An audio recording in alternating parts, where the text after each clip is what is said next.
Magandang umaga ng linggo mga kaibigan, August 25, 2024. Update po tayo sa lagay ng ating panahon, pero before that, please huwag kalimutan mag-like and subscribe and pahit po ng notification bell para always po kayong notify sa lagay ng ating panahon.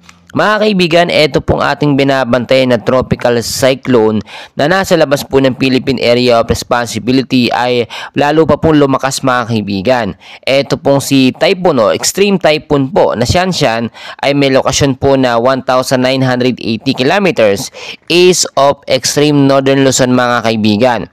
Ang hangin po niya ngayon mga kaibigan ay pumalo na po sa 140 kilometers per hour, malapit pa rin po sa sentro na may bugso naman pong pumapalo sa 160 km per hour. Pa-northward po ang kilo sa bilis naman na 30 km per hour. Tignan nyo mabuti sa ating live radar mga kaibigan. Ito ay maliit yung tsansa o malabo yung tsansa na dumaan pa o lumihis dito sa may bandang Central Luzon dahil ayon na rin po sa ating forecast within 24 to 48 hours ay mas lalayo pa po ito sa Philippine Area of Responsibility. So ang posibilidad kung ito po ay maging super typhoon, nasa labas po ito ng ating bansa mga kaibigan. Kung magkaroon man ito ng epekto, siguro po yung pagpapalakas lamang or baka mapalakas lamang po nitong typhoon na ito, Typhoon Shanshan, etong hanging habagat po at localized thunderstorm sa ating bansa. Pero bago yan, yung hypnosis po natin, meron din po tayo ngayon na southwest monsoon na nakaka-apekto po sa western section po ng South Luzon, Visayas at Mindanao.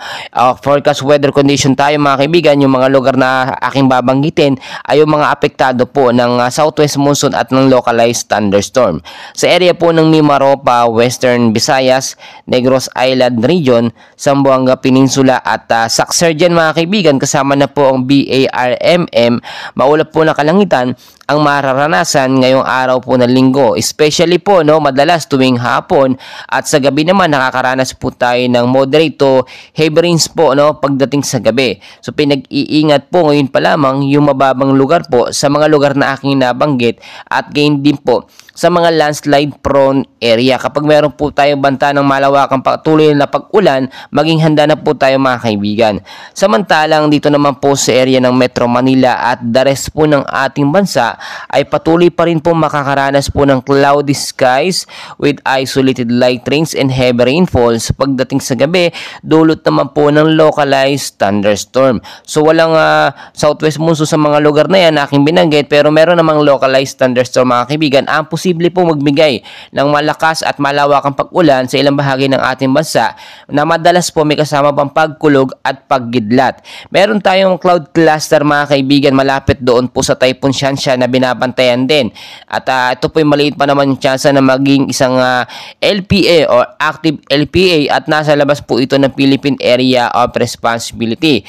Pagtataya ng pag-asa bago po matapos ang buwan ng Agosto, isang bagyo ang posibleng pumasok sa ating Philippine Area of Responsibility. So pinaghahanda po tayo dahil anumang oras ay posibleng may mabuong sama ng panahon mga kaibigan dahil na rin nakapalibot sa atin ng localized thunderstorm, southwest monsoon at eto pong si Typhoon Shanshan ay napatuloy pong lumalakas mga kaibigan.